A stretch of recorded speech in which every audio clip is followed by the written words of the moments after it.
What's going on, everybody? My name is Michael Weer, and this is my movie review for the movie Happy Death Day to You, which is a sequel to the movie Happy Death Day that came out in the year 2017, about a college girl who gets murdered, but then wakes up, and then murdered again, and wakes up, and then murdered one more time, and then wakes up, until she solves her own murder, stopping her murder, and breaking the time loop. This is the sequel to that movie. Let's do it.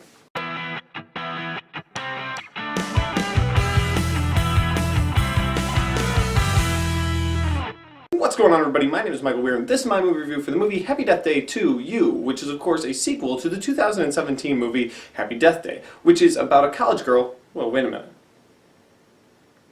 Didn't I just do this? I get the strangest case of deja vu here. Alright, let's do the review.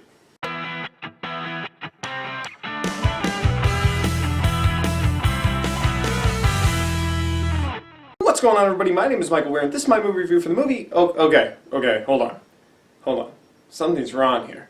I know I just did this intro at least twice. Am I stuck in a time loop? Just like the movie Happy Death Day? But I'm not getting murdered. I mean, how's this thing resetting? How's the video resetting every single time? I gotta figure this out.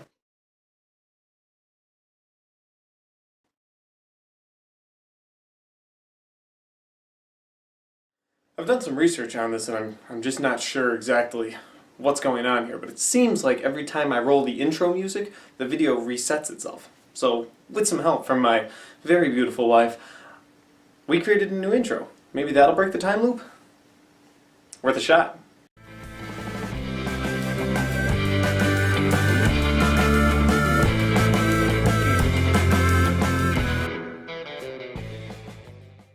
So guys, the movie Happy Death Day to You is directed by Christopher Landon, and it stars Jessica Rothe as the lead character Tree. And before we go any further, there's two things that I would have done had I been recording videos or making videos for YouTube back in 2017 when the first one came out. The first thing I would have done was a little bit of a time loop thing, like I did in this video, and it was a really fun way to give you guys a new intro for my show. And the second thing I would have done was talk about the leading character's first name. Her name is Tree, like T-R-E-E, Tree. Like the thing that grows outside, or the thing that's in an office. Fake. Why do people put fake trees in offices? It's a weird thing. Or like Christmas tree. You get the idea. Her first name is Tree. I'm just saying it's a weird choice. I mean, you can name your kid anything. You named it Tree? Strange.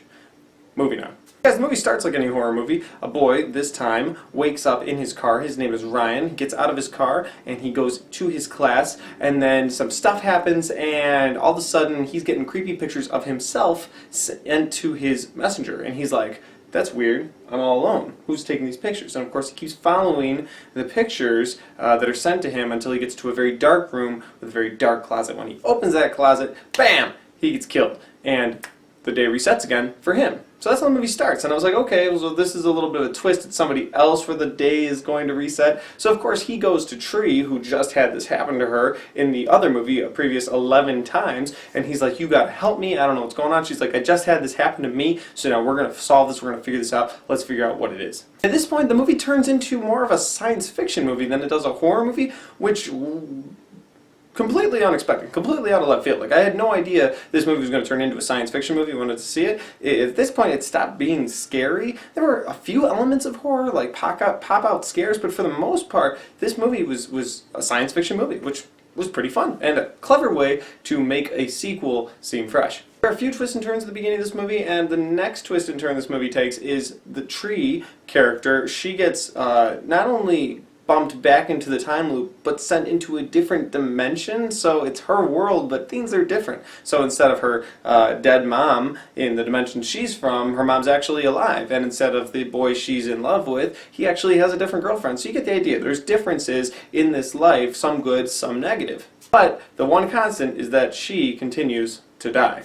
And that's where the movie takes off. I mean, she has to still solve her murder, but this time, again, it's a different dimension, so things are different. In the first movie, and spoilers on the first movie, it was her roommate that was trying to kill her the whole time, and there was this escaped lunatic who was also trying to kill her, so she had to, like, do both of those things and want to stop both of them, so it made the first movie interesting. But in this movie, the escaped convict is still there, but her best friend and roommate is not trying to kill her. She's still her best friend and roommate. So who is the other killer is the other idea, and I really like that. Again, guys, that brings me to things I liked about this movie, and what I liked about this movie was that the fact that they kept it fresh. They did. They found a way to make a sequel about waking up and dying fresh. And that was so refreshing because I didn't think they could do that. I thought this movie would be the same thing brought out, and it was, but it didn't feel that way. I mean, they were shot-for-shot scenes from the first movie, but with little differences that completely changed the tone of this movie. Another thing I liked in this movie was when they tried to go humorous, it worked. Like, there's this whole scene where one of the kids, I want to say kids, but I guess they're all teenagers, and in real life they're probably all in their late 20s. But there's a scene where one of the college students, girls, is pretending to be blind, and so she has to distract a professor, and she's hitting him in the face with her cane, and she's throwing stuff, and it's just a really funny scene. When they shoot for humor in this movie, it works, and humor in a horror/sci-fi movie that works is a rare thing, and so again, I think we've got something real special here with all the different elements they were able to put in this movie. The last thing of note in this movie, I'll say, is Jessica Roth being able to come across as any emotion they needed her to have, she was able to have, which is acting at its finest. She did not miss a beat. When she was supposed to be funny, when she was supposed to be scared, when she was supposed to be emotional of any sort, she was able to bring that. I felt it. I think the rest of the audience felt it. It helped this movie, which had a lot of different plots pushed into one. It helped it work. It helped it mesh because the acting was there. That leads me to the only negative I have of this movie, and that is some of the deaths. And don't get me wrong, I know what I was getting myself into. This girl was going to be murdered again a bunch of times, but like in the first movie, she is murdered a bunch of times, but one of the things they did in this movie was she was like, no, I'm going to take control. I'm just going to kill myself. And they kind of glorified suicide. And in a time where suicide and depression is a big deal in the world, I don't think that's something we should glorify ever, no matter what. And in this movie, she's like, no, I'm going to take control by killing myself. And I think that's just a bad message to send. That's how I personally feel. And so she kills herself in this movie to avoid being killed. And at one point, they're like, well, it sure beats running away from a murder. I'm like, well, but that was the whole idea of the first one. Like, she was trying to live. But in this movie, she's just like, hair dryer in the bathtub or jumping out of a plane. She was just, she was killing herself.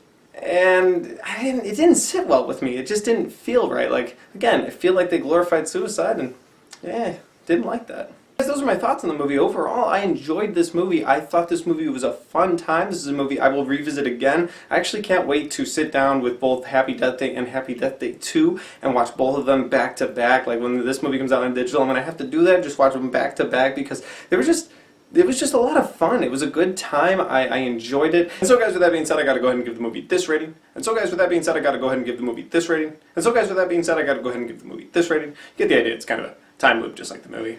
Seemed right.